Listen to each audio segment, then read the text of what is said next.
My God, mother-in-law, did you seriously come to your own husband's funeral in that cheap dress? Tiffany Albright's voice cut through the solemn silence of the chapel like a harsh slap. It's embarrassing. You look like a pauper. All eyes instantly fixed on me. My simple, elegant black dress, which I had chosen specifically for its understated appearance, seemed to deeply offend my daughter-in-law.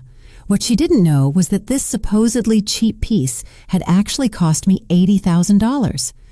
Tiffany, please, we're saying goodbye to Dad, whispered Marcus, my son, sounding strained, but my daughter-in-law had already found her audience. No, Marcus, someone has to say it. I work in high-end boutiques. I recognize quality when I see it. And this, she pointed at my dress with unconcealed disdain. This is a clearance rack special. Your mother has zero class. Her friends, Candace and Naomi, nodded like little sheep, whispering among themselves. The murmur of disapproval spread through the pews. I remained silent, hands clasped, pretending her words cut me deep. Poor Elias, Tiffany continued, raising her voice even louder. He must be turning over in his grave, seeing his widow didn't even have the respect to dress decently for his send-off. How humiliating for the entire family. Tears began to well up in my eyes, but they weren't tears of sadness. They were tears of pure, pent-up rage. This woman dared to humiliate me on the most painful day of my life, completely unaware that I was the owner of the very brand for which she worked as a mere sales associate. Just look at her, she pressed on with her performance. She can't even afford a decent dress. Marcus, you really should give your mother some money so she can buy something appropriate. I smiled inwardly. If she only knew that my closet held over 200 designer dresses, that my bank account had more zeros than there were days in the year, and that her pink slip was already signed and waiting in my private office. My daughter, Brielle, gently touched my arm and whispered, Mom, don't listen to her. She's being cruel. But I needed to hear more. I needed Tiffany to keep digging her own professional grave. You know what, Marcus? Tiffany directed her voice dramatically toward her husband.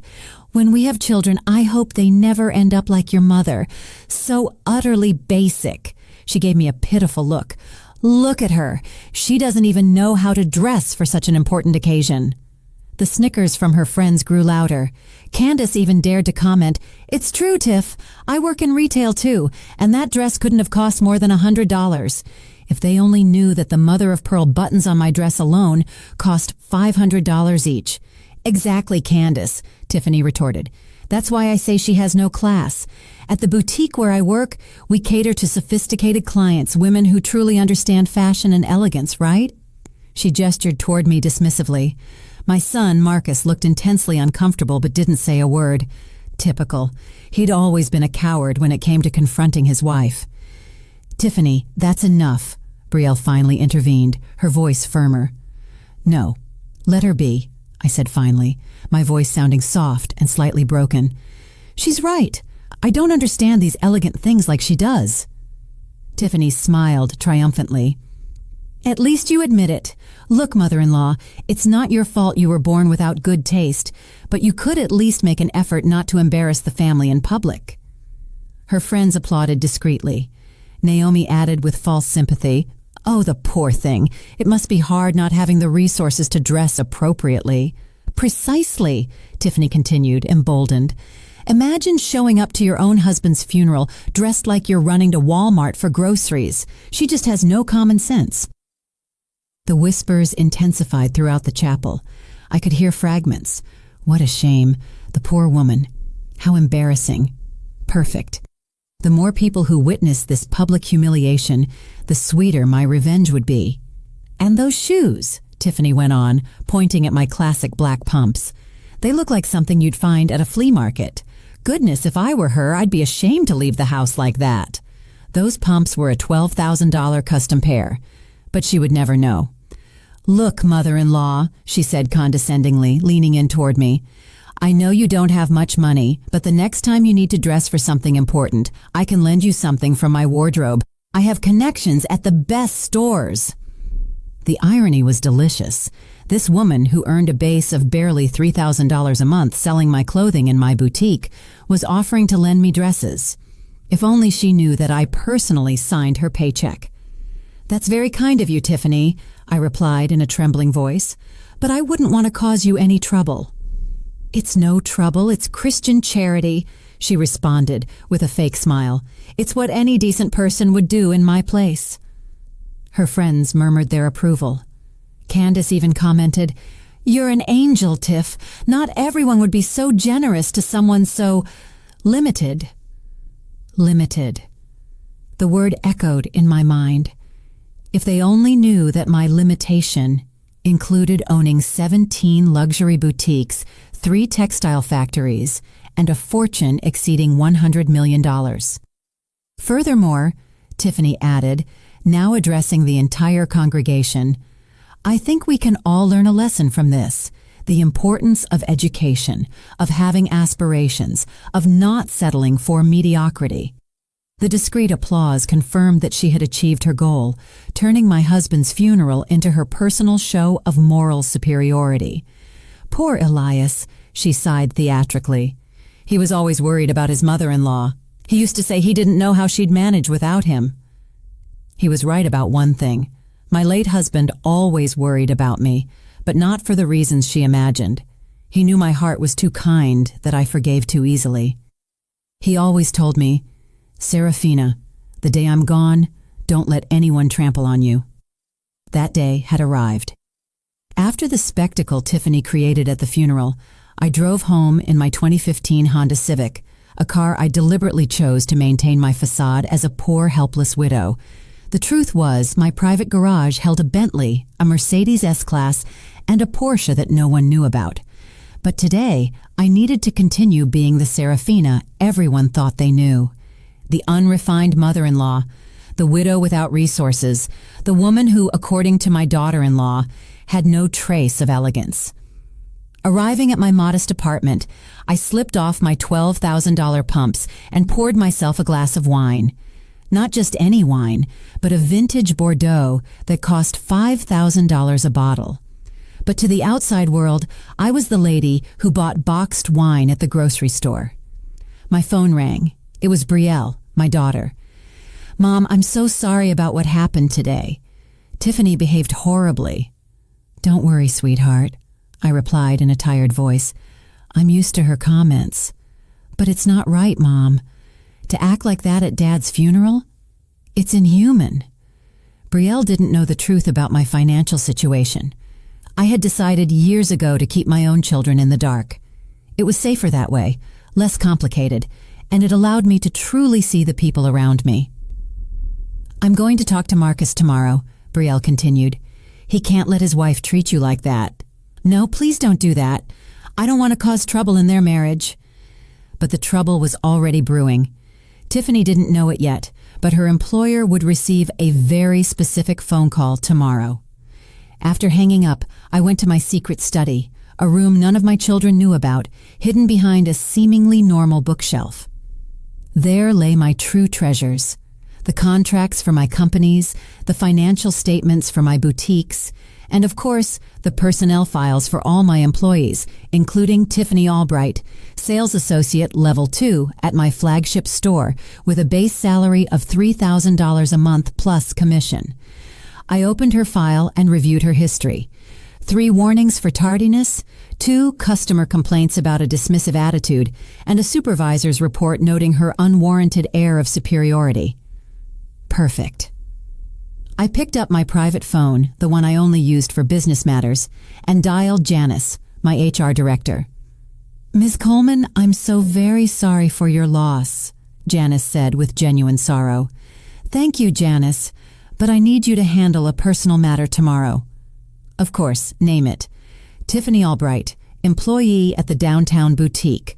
I want you to meticulously review her performance over the last 6 months." "Any specific issues?" "Let's just say she's demonstrated a lack of respect for customers that I simply don't tolerate in my company." Janice understood perfectly. She'd been working with me for 15 years and knew that when I spoke in this tone, things were serious. "Understood. You want me to prepare the documentation for disciplinary action. Prepare everything, but we'll wait for the right moment.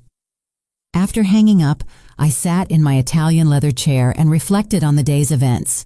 Tiffany's public humiliation had only been the appetizer. She had no idea she had just declared war on the wrong person. My late husband, Elias, always told me I was too kind, too tolerant. Serafina, he would repeat, some people confuse kindness with weakness, and when that happens, you have to teach them the difference. For 40 years of marriage, he had been my protective shield. Elias knew about my businesses. He was my silent partner, my most trusted advisor. Together, we built an empire from scratch, always keeping to the shadows, always pretending to be a regular middle-class family. But Elias wasn't here to protect me from vipers like Tiffany anymore. Now I would have to protect myself, and I would do it with the style that only a 70-year-old woman with 50 years of business experience could command. The next day, while Tiffany was bragging on social media about her act of charity in offering to lend me clothes, I was in my executive office reviewing the numbers for all my companies. My personal assistant, an efficient woman named Estelle, who had been with me for 20 years, walked in with a coffee tray. "The monthly reports, Ms. Coleman," she said, placing a pile of documents on my mahogany desk. "How are sales looking at the downtown boutique?" "Excellent numbers this quarter. The new collections have been very well received." "And the personnel?" Estelle hesitated for a moment. "There are a few situations that require attention." "Tell me." "Tiffany Albright has had several incidents with clients. Apparently she makes comments about who can and cannot afford certain pieces." "Interesting. My daughter-in-law had not only humiliated me, but she was also driving away my customers with her snobbish attitude." "Anything else?" "Security cameras caught some questionable behavior. She uses her personal phone for hours during work. She's constantly late, and yesterday she was seen taking photos with merchandise she didn't buy." Every word was another nail in her professional coffin. "Estelle, I want you to schedule a meeting with me for next Friday with all the management of the downtown boutique." "Any specific reason?" I smiled for the first time since Elias's funeral. "It's time to make some personnel changes." The week after the funeral unfolded like a perfectly orchestrated symphony of family hypocrisy. Tiffany took every opportunity to remind everyone how generous she had been with me, offering her wardrobe and her connections to the fashion world. On Wednesday morning, I received a call from Marcus, my son. "Mom, Tiffany told me she offered to help you out with your wardrobe situation." "Yes, she was very kind," I replied submissively. "Look, Mom, I know Dad handled all the finances, and things must be tough for you now. If you need any money—" How ironic. My own son offering me money when I could buy his entire house with the cash in my personal safe. "Don't worry, Marcus. I'll manage with your father's pension." "Are you sure? Because Tiffany says your apartment looks pretty basic and your clothes—" "Your wife is right. I don't understand fashion like she does." I could hear the satisfaction in his voice. "Well, she really knows the business. She works at one of the city's most exclusive boutiques. Her bosses really trust her. If only he knew I was the exact boss they trusted so much." "She must be very talented," I murmured. "She is. In fact, she's expecting a promotion. Her supervisor told her there's a chance she'll be moved up to junior manager." Interesting information. Janice hadn't mentioned anything about promotions for Tiffany. My daughter-in-law was probably inventing the story to impress my son. I'm happy for her, Marcus. "Yeah, and you know what, Mom? When she gets promoted, we'll be earning more money, and we can help you out more often. Maybe we can even take you shopping to some decent places." Every word that came out of my son's mouth felt like another stab. How had I raised a man so blind to his wife's cruelty? "That's very considerate of you, son." After hanging up, I immediately called Estelle. "Estelle, I need information on any rumors of a promotion for Tiffany Albright." "None, Ms. Coleman. In fact, her direct supervisor, Diane, told me yesterday she's considering putting her on probation because of her attitude with clients." "Perfect. Do you have the reports I asked for ready?" "Yes, ma'am. Documented incidents, security recordings, and testimonials from clients who complained about her behavior." "Excellent work. Now I need you to do one more thing." Tell me. I want you to discreetly investigate Tiffany and Marcus's personal financial situation. Income, expenses, debts, everything. Estelle asked no questions. After 20 years of working with me, she knew that when I requested financial information on someone, I had my reasons. On Thursday afternoon, the results arrived on my desk and were even better than I expected. Marcus and Tiffany were living completely above their means. Their apartment cost $3,500 a month, more than Tiffany's entire salary. They had credit card debts exceeding $40,000, a car loan of $22,000, and had requested a salary advance from the boutique last month. But the most delightful detail was that they had applied for a mortgage to buy a $250,000 house using Tiffany's imminent promotion and future raise as collateral. The house of their dreams, the future they had planned, all depended on an ascent that was never going to materialize. Friday arrived faster than expected. I dressed in my most understated yet elegant executive attire, a black Chanel suit I had purchased in Paris the year before, paired with my authentic Mikimoto pearls. Nothing flashy, but any fashion expert would immediately recognize the quality. At 10 o'clock in the morning, I arrived at the downtown boutique. My boutique. "Good morning, Miss Coleman," Diane, the supervisor, greeted me, using my married name, as she always did in public. "The managers are waiting for you in the office." I walked through the store, observing every detail. The employees worked diligently, attending to clients with professionalism and grace, all except one. Tiffany was leaning on the counter, talking on her cell phone and laughing loudly. Her uniform was wrinkled, her makeup was overdone, and her attitude was completely inappropriate for the sophisticated environment of my establishment. "Girl, you won't believe this," I heard her say into the phone. "My mother-in-law is so pathetic. I swear, Marcus told me yesterday we can take her shopping when I get promoted. Imagine having to teach a 70-year-old woman how to dress." She laughed at her own cruelty, while a customer waited patiently to be served. Yeah, I work at the most exclusive boutique in the city. My boss is super cool. She trusts me a lot. In fact, she's making me a junior manager next week." Lies piled upon lies. Fascinating. So, my mother-in-law showed up to her husband's funeral dressed like a charity case. I swear, it looked like she bought her dress at Burlington. I was so secondhand embarrassed. The waiting client moved to another counter, clearly annoyed by the lack of service. "You know what's the funniest part?" Tiffany continued, oblivious to everything. "She actually thinks her dress was elegant. The poor old lady has no idea what real fashion is." It was at that moment I decided to approach her. "Excuse me," I said softly.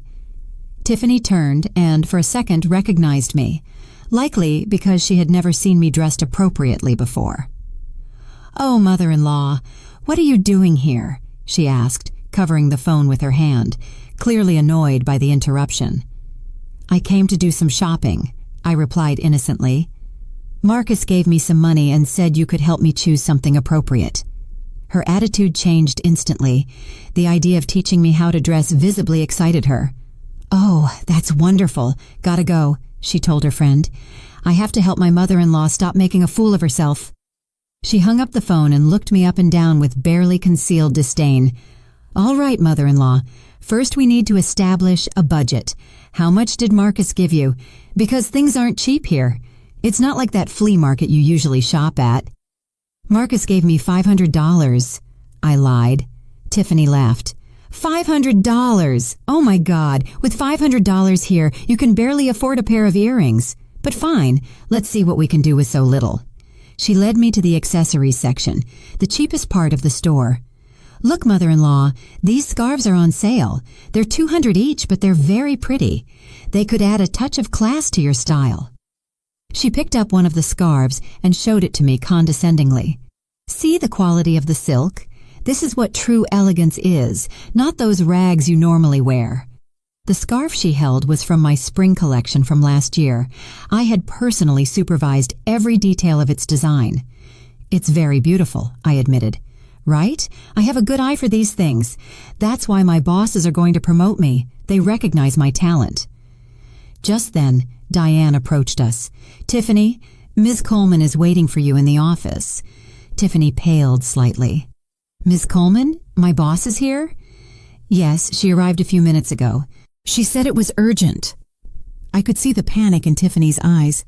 But I'm helping a client. I'll take care of the lady, Diane intervened diplomatically.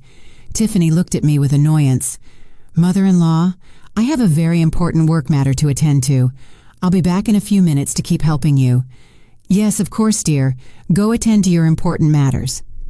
I watched her nervously walk away toward the offices on the second floor, completely unaware that she was heading straight for her professional destruction.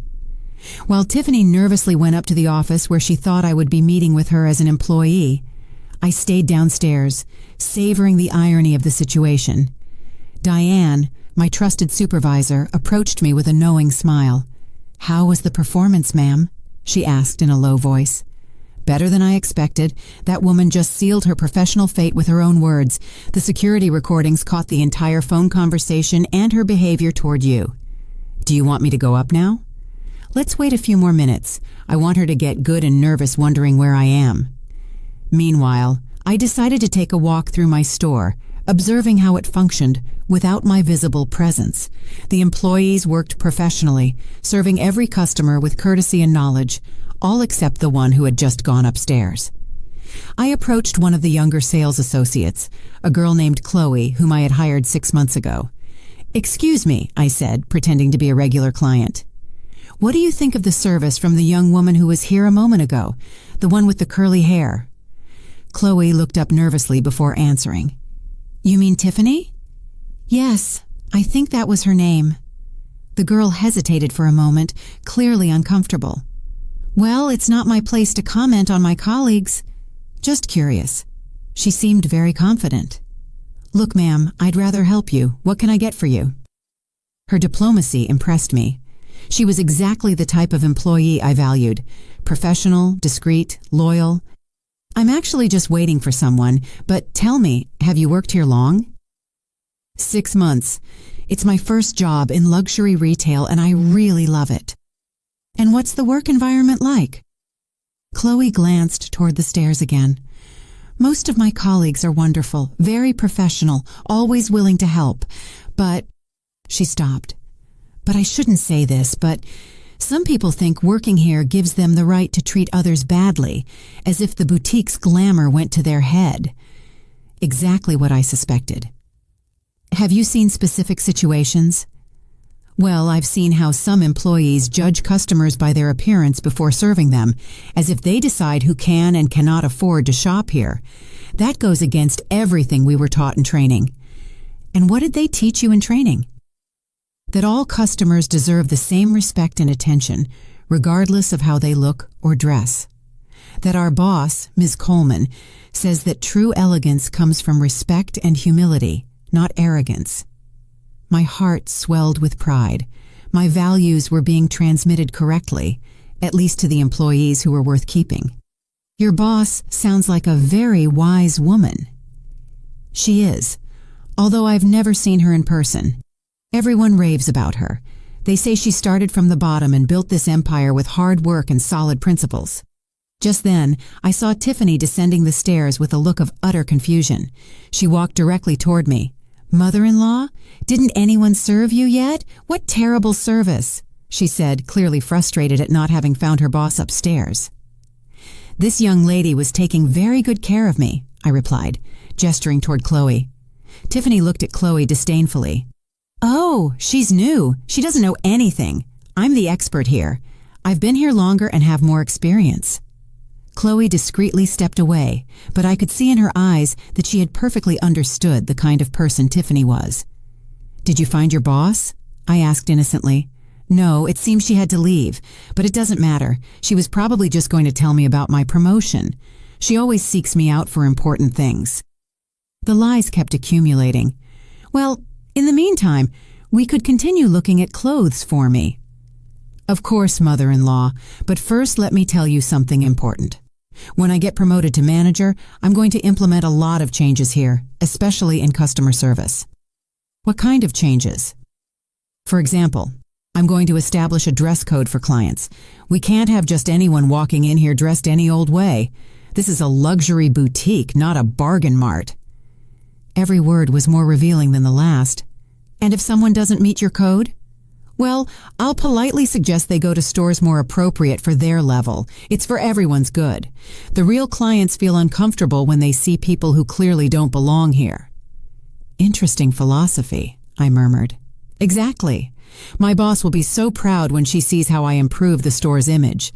She'll probably give me a bonus for the initiative. She led me to the most expensive dress section of the store, ironically toward my own most exclusive creations. Look, mother-in-law, these dresses are gorgeous, but they are obviously out of your budget. They cost between $5,000 and $15,000 each. She picked up one of my favorite designs, a champagne-colored gown with hand-embroidered details. See this quality? This is true haute couture. I have a similar one at home. A very important client who was thrilled with my service gifted it to me. Another lie. Employees were strictly forbidden from accepting client gifts, and I personally reviewed all sales reports. It's lovely, I admitted, touching the fabric. Yes, but it's definitely not for you. We need to find you something more realistic, something that matches your current style. She directed me toward a back section where clearance items from past seasons were located. Here are things more in your price range. Look, this gray dress is marked down to $400. It's perfect for ladies your age.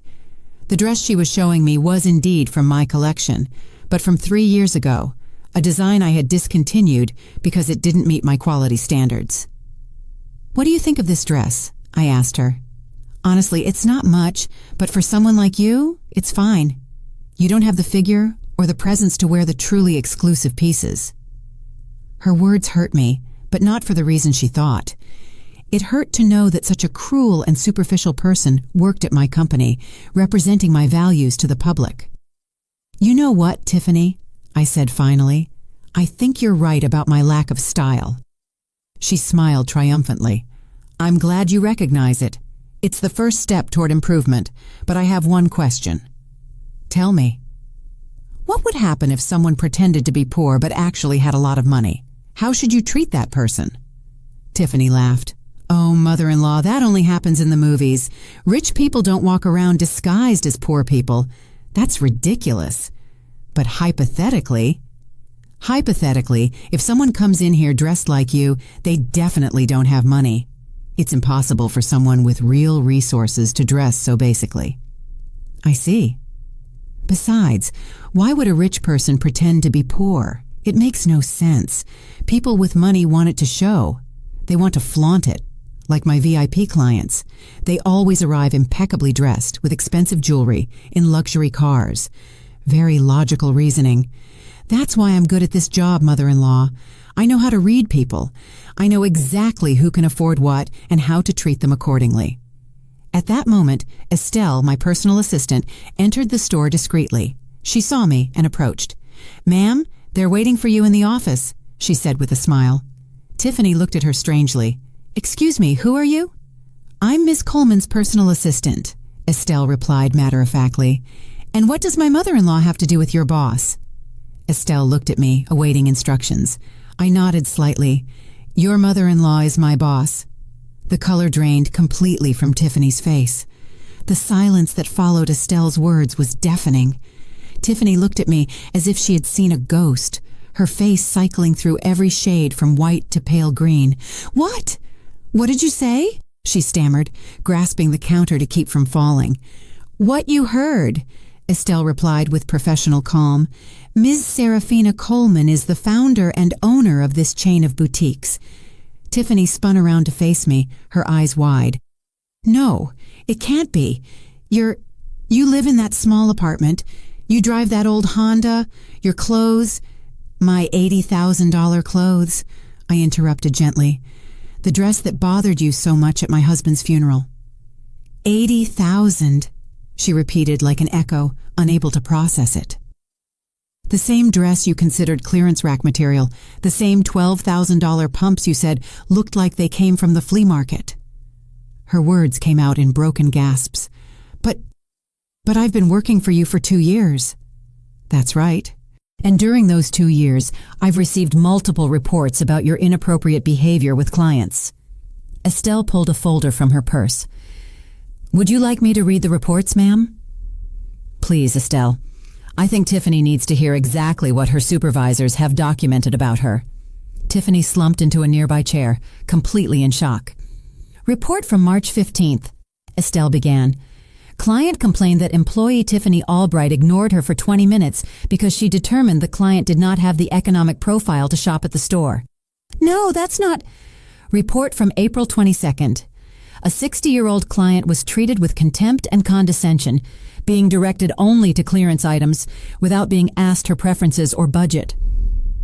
Each report was a slap of reality to Tiffany's face. Report from May 8th. Employee was seen using her personal phone for 2 hours of her shift, ignoring multiple customers. I can explain. What are you going to explain, Tiffany? I asked, my voice tranquil but heavy with authority. Are you going to explain how you decided to publicly humiliate me at my husband's funeral? Or would you prefer to explain how you just told me that you determine the value of people based solely on their appearance? Tears began to pour from her eyes. Ma'am, I didn't know. If I had known... Exactly. That's the problem, Tiffany. Your respect for people depends on their economic status. You're only kind to those you think have money. I moved closer to her, maintaining my elegant but intimidating posture. Tell me, what would you have done differently at the funeral if you had known who I really was? I never would have... You never would have what? You never would have shown your true personality? You never would have revealed how cruel and superficial you are deep down? Tiffany was openly sobbing now. Please, Miss Coleman. It was a terrible misunderstanding. I respect you very much. I've always respected you. You respected me 5 minutes ago when you told me I didn't have the figure or the presence to wear quality clothes. That was your true opinion of your mother-in-law, the woman who raised the man you love. Tiffany's crying intensified. Other employees had begun gathering discreetly, not coming too close, but clearly aware that something major was happening. Estelle, I told my assistant, could you read the last report? Of course. Report from this morning. Employee Tiffany Albright was recorded by security cameras speaking disparagingly about a client who turned out to be her family member, violating multiple company privacy and professionalism policies.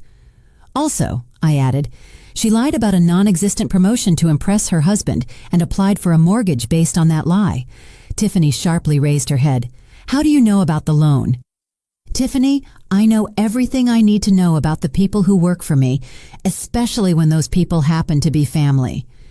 Estelle continued, the financial investigation shows debts of over $60,000, expenses exceeding family income by 300%, and multiple unreported salary advances. Unreported, I repeated, which means, on top of everything else, you've been lying on your company financial documents. Ma'am, please, I can explain everything. I needed the money to maintain a lifestyle you can't afford, to flaunt wealth you don't possess while belittling others for their apparent lack of resources. The irony of the situation was perfect. Tiffany, who had mocked my supposed poverty, was the one who was truly broke. Tiffany, I said, my voice growing even colder, I want you to understand something very important. I'm not bothered that you didn't know who I was. I'm bothered by how you treated the person you thought I was. But ma'am, I'm bothered that you considered it appropriate to humiliate a 70-year-old widow at her husband's funeral, and I'm bothered that you base your respect for other human beings on the price of their clothing. It wasn't my intention. It wasn't your intention to show your true character, because that is exactly what you did. I turned toward Estelle. Do you have the documents ready? Yes, ma'am. Everything is prepared. Tiffany looked at us with mounting terror. What documents? Your termination papers, of course. No, please, I need this job. We have debts, payments, the new house you plan to buy with money from a promotion that never existed. Please, Ms. Coleman, I swear I'll change. I'll be different. You'll change? You'll be different? I approached her again. Tiffany, you are 32 years old. If you haven't learned to treat people with basic respect by this age, you're not going to learn it now. But it's my family. I'm your daughter-in-law. Exactly. You are my daughter-in-law, and that makes your behavior even more unforgivable. Estelle handed me a folder. The termination documents, ma'am. Thank you, Estelle. I took the folder and showed it to Tiffany. Here is your termination letter, effective immediately. You can't do this. It's personal revenge. Personal revenge? I laughed softly. Tiffany, this is simple application of business policy. Customer mistreatment, misuse of work time, lies on official documents, and multiple violations of the Code of Conduct. But I need this job. My husband will— Your husband is going to find out many things today, I interrupted, including how his wife treats his mother when she thinks no one important is watching. Tiffany's tears had turned into desperate sobs. Please, I beg you, give me one more chance. You already had your chance, Tiffany. You had it during 2 years of working here, and especially you had it on the day of the funeral when you could have chosen to show compassion instead of cruelty. But you didn't know. And that is exactly the point. Your true character shows when you think there are no consequences. Estelle, I said to my assistant while Tiffany continued to sob. Please call security to escort the employee out of the building. No, wait, Tiffany screamed, standing up desperately. It can't end like this. I'm family. Family behaves with mutual respect, Tiffany. You decided to break that. I swear I'll change. Give me one last chance. Like the chance you gave me on the day of the funeral? Like the consideration you showed when you decided to turn the most painful moment of my life into your personal show of superiority? Tiffany approached me with her hands clasped, literally begging. Ms. Coleman, please think about Marcus. Think about your son. If you take my job, you'll ruin our marriage. I'll ruin your marriage. I looked at her with genuine disbelief. Tiffany, you ruined your marriage the day you decided to publicly humiliate your husband's mother. But he'll hate me. He won't understand. Oh, he'll understand perfectly, especially when I show him the security recordings from today. Her face fell even further. Recordings? Every word you said about me, about my clothes, about my supposed lack of class, every cruel comment you made on the phone, thinking no one important was listening. Estelle intervened discreetly. Security is on the way, ma'am. Perfect. I turned back to Tiffany. You now have approximately 5 minutes to clear out your locker and turn in your employee badge. This is an abuse of power. It's family persecution. Abuse of power? My voice hardened. Tiffany, the abuse of power was when you humiliated a 70-year-old woman in front of her entire family because you thought you could do it without consequences. But you have millions. I only have this job. And whose fault is that? Did I force you to live beyond your means? Did I force you to lie about non-existent promotions? Did I tell you to apply for loans based on fantasies? Chloe, the young employee who had talked to me earlier, approached timidly. Ma'am, do you need anything? Yes, Chloe. I want you to observe this very carefully. This is a lesson on why we treat all customers with the same respect, no matter how they look. Tiffany looked at me with pure hatred. You're going to use this for lessons? Exactly. Your behavior will serve as the perfect example in our future training sessions on what not to do. It's humiliating. Humiliating? I laughed without humor. Tiffany, you humiliated me at my husband's funeral in front of my family, my friends, people I'd known for decades, and you did it for sport. I was only trying to help her. Help me? By calling me classless, telling everyone I looked like a pauper? The other employees had now gathered closer, clearly fascinated by the drama unfolding. I could see in their faces a mix of shock and, I must admit, satisfaction at finally seeing consequences for Tiffany's toxic behavior. Ms. Coleman, Diane, my supervisor, intervened. Do you want us to document this incident to share with the other branches? Excellent idea, Diane. Let it serve as a warning about the consequences of mistreating customers.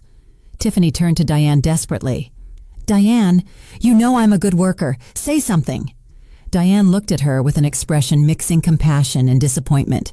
Tiffany, I gave you multiple warnings about your attitude with clients, especially the older ladies, but I never thought... You never thought what? That the older ladies deserved respect? That they might have more money than they appeared to? That they might be connected to important people? It's not that. Then what is it, Tiffany? I asked directly. Explain your philosophy of life to me. Explain why it's okay to mistreat people you consider inferior. I don't consider them inferior. Then why did you treat me as if I were? Why? She stopped, clearly unable to answer without admitting her true nature.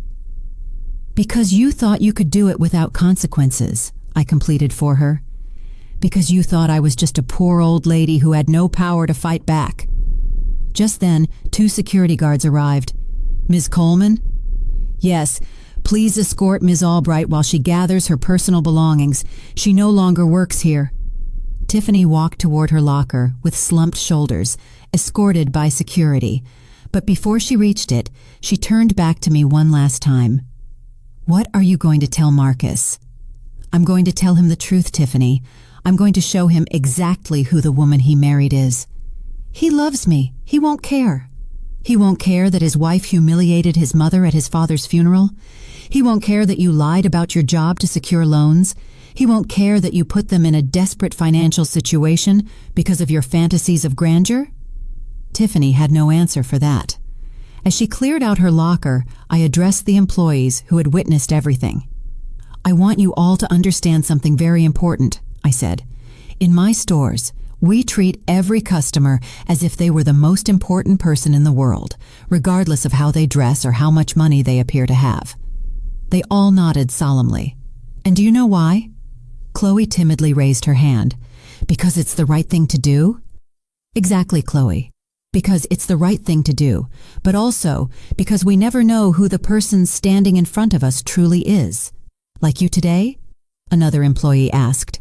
Like me today, but more importantly, like anyone who walks through that door. Every customer deserves respect, kindness, and professional attention. Estelle approached me again. Ma'am, would you like me to prepare a meeting with Marcus for this afternoon? Yes, Estelle. It's time for my son to know the whole truth. Tiffany, who had heard this while stuffing her belongings into a box, ran toward me. No, please, don't tell Marcus anything. Let me explain it to him. You're going to explain it with more lies? No, I'll tell him the truth. What truth, Tiffany? The truth about how you treated me? The truth about your debts? The truth about the fake promotion? Everything. I'll tell him everything. Too late. You had 2 years to tell the truth. You had an opportunity to apologize after the funeral. You chose to lie every time. The guards escorted her toward the exit, carrying her box of belongings. At the last moment, she turned and yelled, "This isn't over! I'll fight this!" Please do, I replied calmly. It will be interesting to see how you explain your behavior to a judge. A judge? Oh yes, Tiffany. Defamation, creating a hostile work environment, fraud on business documents. I have enough evidence to keep you busy in court for years. Her face went completely white before the guards finally ushered her out of the building. Once she was gone, silence filled the boutique. The employees looked at me with a mixture of respect, admiration, and a little bit of fear. Well, I said finally, I think we've all learned something valuable today. Diane approached. Ms. Coleman, would you like me to call HR to start the replacement process? Yes, but I want the new employee to go through a more rigorous interview process, especially regarding values and customer service. Of course. And Diane, I want Chloe to receive an immediate promotion. Her professionalism today was exemplary. Chloe blushed and smiled timidly. Thank you, Ms. Coleman. Don't thank me yet. With the promotion comes more responsibility. I left the boutique feeling strangely empty. The revenge I had planned was complete, but now I had to face the hardest part, explaining to my son why I had destroyed his wife's career. But that would come later. For now, I had to prepare the evidence I would show Marcus that very afternoon. At 5 o'clock that afternoon, Marcus arrived at my apartment, his face distraught. He had received my call 2 hours earlier when I urgently asked him to come over because I needed to talk to him about something very important concerning Tiffany. "Mom, what happened?" "Tiffany came home crying, saying she was unfairly fired and that you had something to do with it." "Sit down, Marcus. What I'm about to tell you is going to change a lot of things." My son sat on the sofa, where he had played so many times as a child, where he had come to me for advice during his teenage years. Now, at 35, he looked completely lost. "Mom, Tiffany told me something really strange. She says you own the boutique where she worked. That's impossible, right?" I took a deep breath. "Marcus, for your entire life, I have kept the true nature of our family's wealth a secret." "What do you mean?" I stood up and walked toward my secret study. "Come with me. It's time you see who your mother really is." When I opened the hidden door behind the bookshelf, Marcus gasped. His expression changed from confusion to utter astonishment as he saw my private office filled with business documents, contracts, and photographs of my boutiques. "What is all this?" "This, my son, is the empire your father and I built over the last 40 years. I showed him the property certificates for the 17 boutiques, the contracts for the 3 textile factories, and the bank statements showing figures he had never imagined. "Mom, we're millionaires." "Yes, Marcus, we are very rich. We have been rich for most of your life. But why? Why did we live like that? Why did you never say anything?" "Because I wanted you and Brielle to grow up with real values. I wanted you to understand the value of hard work, humility, and respect for all people." Marcus collapsed into a chair. "I can't believe it. All this time, you had the chance to show your true character without the corrupting influence of money. And Dad knew? Your father was my partner in everything. Together we decided to keep this secret until the appropriate time to reveal it." "And when was the appropriate time going to be?" "When you demonstrated you could handle the responsibility. When you showed that your values were firmly established." Marcus looked at me with a mixture of admiration and resentment. "And what does this have to do with Tiffany being fired?" That was the question I had been waiting for. I picked up the folder Estelle had prepared with all the evidence. "Marcus, your wife has been working at one of my boutiques for 2 years. During those 2 years, she demonstrated repeatedly that she mistreats clients based solely on their appearance." "That can't be true. No!" I pulled out the first report.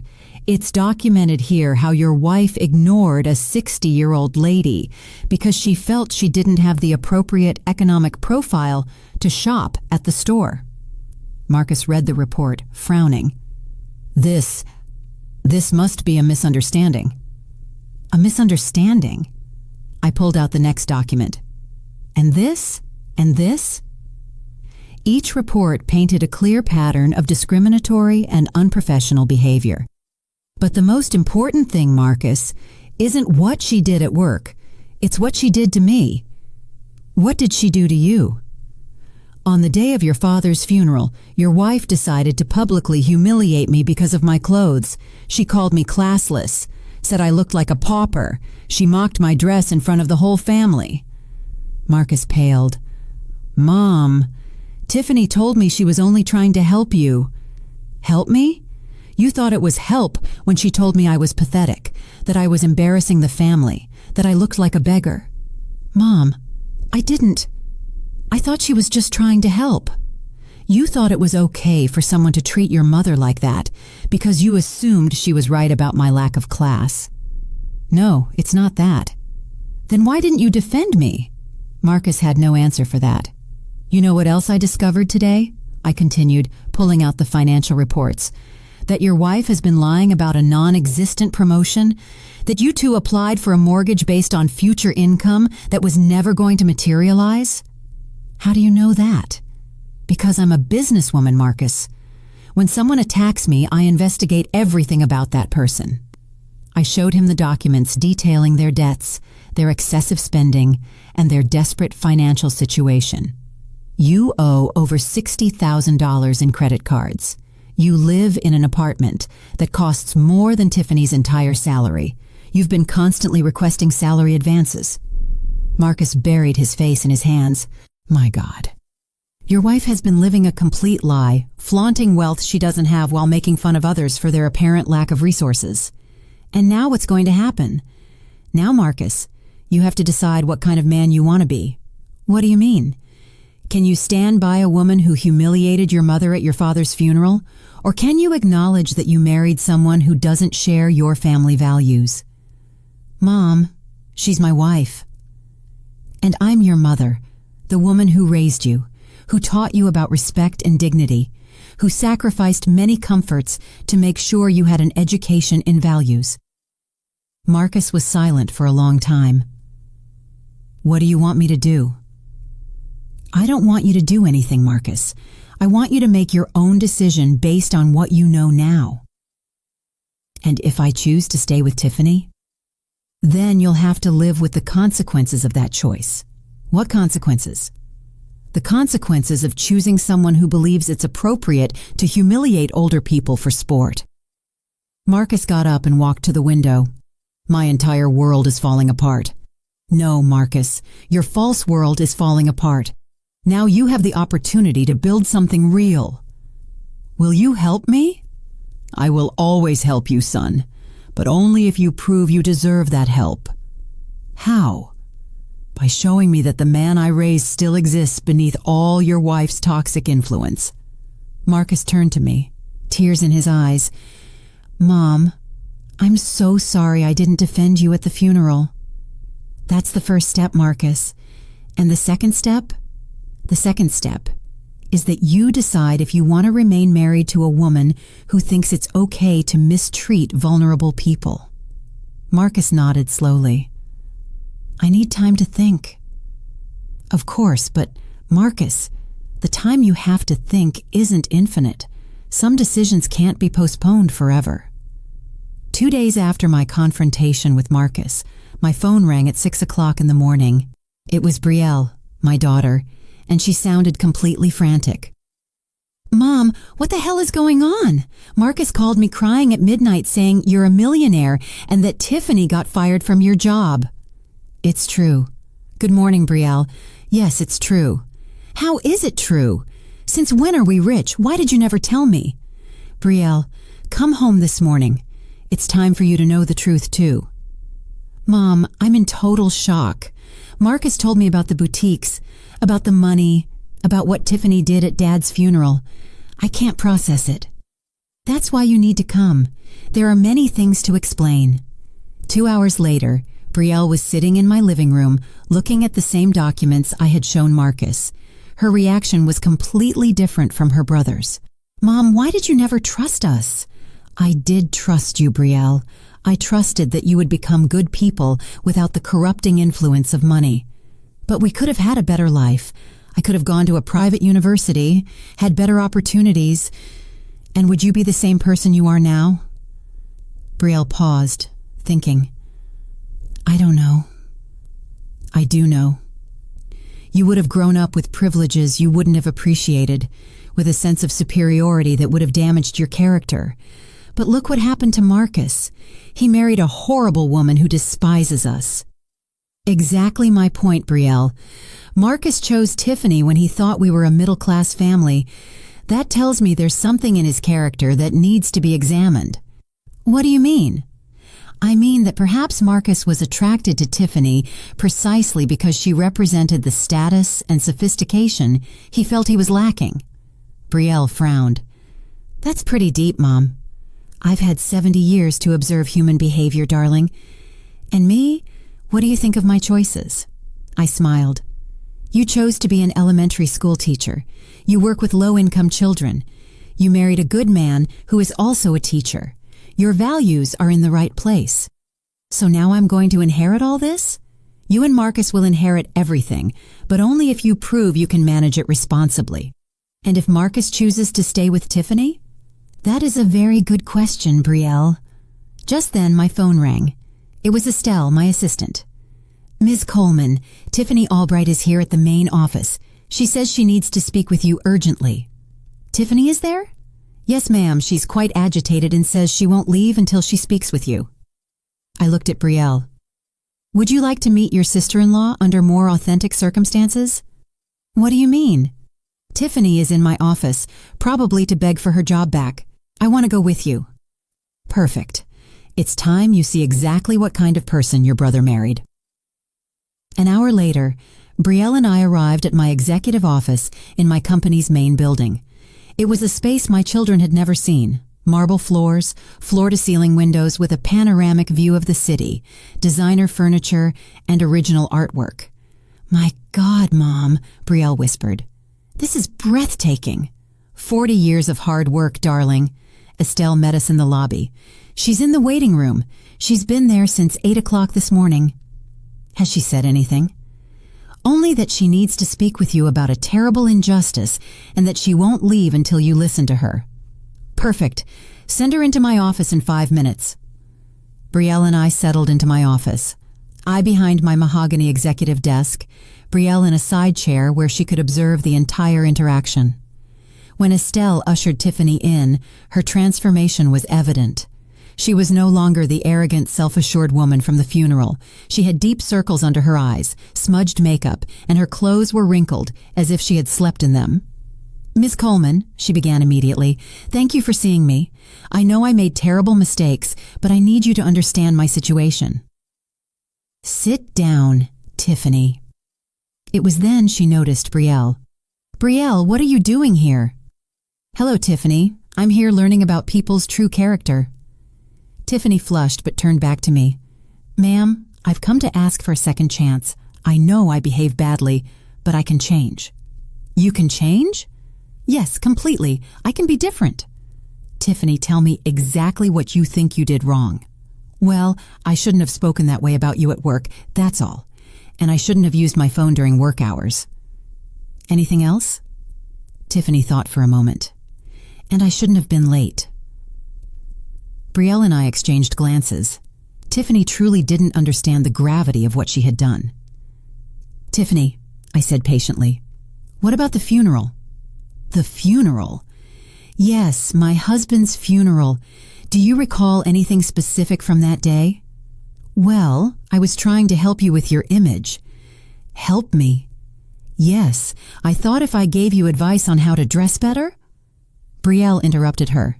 Tiffany, do you really think publicly humiliating someone is helping?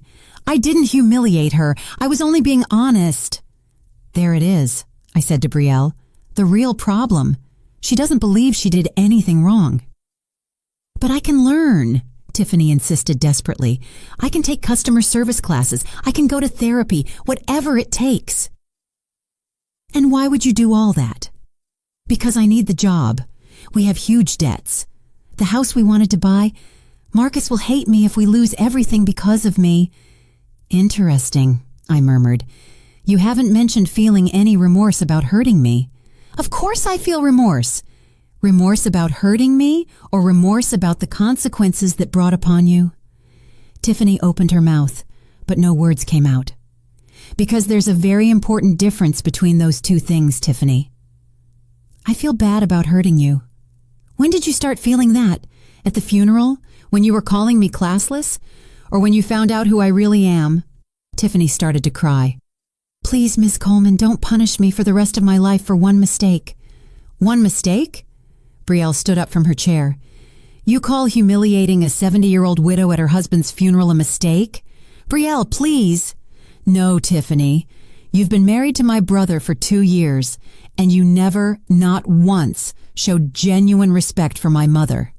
That's not true. I pulled another document from my desk. I have reports here from 3 family gatherings where you made dismissive comments about my taste, my clothes, my house. Those were just casual comments. Casual comments that revealed your true opinion of me. Tiffany turned to Brielle desperately. Brielle, talk to your mother. Tell her to give me another chance. Why would I do that, Tiffany? Because you're my brother's wife? We're family? Family treats each other with respect, Brielle responded firmly. Something you never understood. But I can learn. At 32 years old? I asked. Tiffany, if you haven't learned basic respect for others at this point in your life, you won't learn it now. That's not fair. Not fair? I stood up from my desk and approached her. You know what's not fair, Tiffany? That a 70-year-old woman has to endure public humiliation on the most painful day of her life. You know what else isn't fair? That my employees have to work with someone who constantly makes them feel bad about themselves. I never what? Never told your colleagues that certain clients didn't belong in the boutique? Tiffany fell silent. Never made comments about people's status based solely on their appearance? More silence. Tiffany, the problem isn't that you made mistakes. The problem is that your behavior revealed your true character. My true character can change. No, Tiffany, your behavior can change out of convenience, but your character is already formed. She broke down completely, sobbing uncontrollably. Then there's nothing I can do? There is something you can do. She lifted her head, hopeful. What? You can be honest with Marcus about who you really are. What do you mean? You can tell him that you married him because you thought you could mold him, that you always saw his family as inferior, that you lied about your job to impress him. That's not true. No. Then explain why you never invited Marcus to your work events if you were as successful as you claimed. Tiffany couldn't answer. Explain why you never introduced me to your bosses if you had such a good relationship with them. Total silence. Explain why you lied about a promotion that never existed. I wanted Marcus to be proud of me. And humiliating his mother was supposed to help with that? Finally, Tiffany understood there was no escape. Tiffany, I said, in a voice that was firm but not cruel, I'm going to give you one last opportunity to show some dignity in this situation. What do you mean? Go home, sit down with Marcus and tell him the complete truth about who you are, what you've done, and why you did it. And if I do that, you'll give me my job back? No. Her face fell. Then what's the point? Because it's the right thing to do, Tiffany. For the first time in a long time, you have the opportunity to do something simply because it is right. But I need to work. You'll find another job, but you will never work in any of my companies again. And if Marcus leaves me? That is a decision he has to make based on complete information. Tiffany slowly rose, defeated. You win, Ms. Coleman. You've destroyed me completely. No, Tiffany. You destroyed yourself. I simply refused to remain your victim. After she left, Brielle and I sat in silence for several minutes. Mom, Brielle finally said, do you think Marcus will leave her? I don't know, darling, but I hope so. And if he doesn't, then I'll know I didn't raise the man I thought I raised. That night, Marcus called. His voice was broken, tired. Mom, Tiffany told me everything. Everything. The lies about her job, the debt she hid, what she truly thinks of our family. And she also told me something else. What? She told me that during our entire marriage, she never felt you were good enough for me. My heart broke a little. I see. Mom, I'm so sorry I was so blind. I'm sorry I failed you when you needed me most. And what are you going to do now, Marcus? I already did it. I asked her for a divorce. I felt a mix of relief and sadness. How do you feel? Devastated, but also liberated, as if I've been carrying a weight I didn't know I had. That's normal, son. Can I come see you tomorrow? There are many things I need to talk to you about. Of course, Marcus, always. The next day, my 2 children were sitting in my living room, now fully aware of the truth about our family. It was strange, after so many years of secrets, to have everything in the open. Mom, Marcus said, I want to formally apologize, not just for not defending you at the funeral, but for all the years I didn't fully appreciate what you had done for us. I want to apologize too, Brielle added, for questioning your decision to keep the secret. I understand now that you gave us something more valuable than money. You gave us real values. Your apologies are accepted, but they weren't necessary. You both acted with the information you had at the time. And now what? Marcus asked. How do we proceed from here? Now, I told them, standing up to walk to my desk, it's time for you to learn about your inheritance. I showed them the documents I had prepared years ago, dividing my empire equally between them, but with specific conditions. Marcus, you will inherit the boutiques and the textile factories, but there is a condition. What is it? You have to work in the business for 5 years, starting from the bottom, learning every aspect of the operation. From the bottom, as a floor salesman? I want you to understand what it's like to deal with all types of customers, what it's like to earn the respect of the employees, what it's like to build something through hard work. Marcus nodded solemnly. I accept. Brielle, you will inherit the real estate properties and the financial investments, but your condition is different. What is it? I want you to use a significant portion of that inheritance to create charitable foundations, especially focused on education for low-income children. Brielle's eyes filled with tears. Mom, that's perfect. But you both have one additional condition that is non-negotiable. What is it? They asked in unison. You can never, ever use your wealth to mistreat other people. The money I'm giving you comes with the responsibility to use it to uplift others, not to belittle them. Of course, Mom, Marcus said. And if I ever discover that you are using your position to humiliate or belittle someone, you will lose your entire inheritance immediately. Understood, they both said. 6 months later, I was sitting in my office reviewing the monthly reports when Estelle walked in with a smile on her face. Ma'am, you have a visitor. Who is it? It's Marcus, but I think you should see this for yourself. Marcus walked into my office, but he didn't look like the Marcus I knew. He was wearing the floor salesman's uniform from the boutique.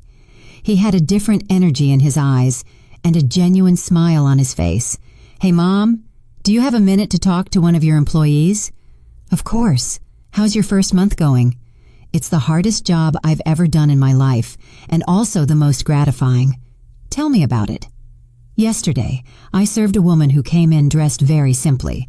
She was a widow, like you, and clearly didn't have much money. My old instincts told me to direct her to the clearance section. And what did you do? I gave her the exact same treatment I would give any other client. I showed her the whole store, explained the quality, and made her feel like the most important person in the world. She bought a $50 scarf.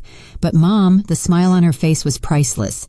She told me it had been years since anyone had treated her with such kindness in a store. I felt my heart swell with pride. And how did that make you feel? Like I finally understood what you and Dad tried to teach me all these years. At that moment, I knew I had made the right decision. The pain of Elias's funeral, the public humiliation, the destruction of Tiffany's career, it had all been worth it to reach this moment. Marcus, I told him, your father would be so proud of the man you've become. Are you proud of me? Immensely. He came around my desk and took my hands. Mom, there's something else I want to tell you. What is it? Thank you for not letting me stay married to a woman who didn't respect you. Thank you for teaching me that real love includes defending the people you love, especially when they can't defend themselves. And Tiffany? I heard she's working at a department store now. From what I know, she's struggling financially, but that's not my responsibility. Do you feel bad about that now? I feel bad about the time I lost being blind to her true nature, but I don't feel bad about the natural consequences of her actions. 3 months later, I received an unexpected call. It was Tiffany. Ms. Coleman, I know you probably don't want to talk to me, but I wanted to thank you. Thank me? For teaching me the hardest lesson of my life, for showing me that actions have real consequences. And what have you learned, Tiffany? That respect isn't based on how much money someone has. That true elegance comes from how you treat people, especially those who can't help you in any way. I'm glad to hear that. Ms. Coleman, I know I don't deserve your forgiveness, but I wanted you to know that I genuinely regret all the pain I caused you, and the lesson you taught me has made me a better person. I hung up the phone feeling completely at peace. The revenge had been sweet, but the true satisfaction came from knowing that I had protected the values my husband and I had built over a lifetime. That night, as I watched the sunset from my office, I thought of Elias. My love, I whispered, I finally learned to defend myself, and our children are going to be just fine. Justice had arrived not just as vengeance, but as education, and that was the most important lesson of all. Did you like my story, and which city are you listening from? Let's meet in the comments. If you liked the story, you can support me by sending a super thanks so I can keep bringing more stories like this. Thank you so much for your sweet support. I'm looking forward to your comments on the story. On the screen, you can see 2 new life stories that I highly recommend. There's so much more on my channel. Don't forget to subscribe. See you in the next life story with love and respect.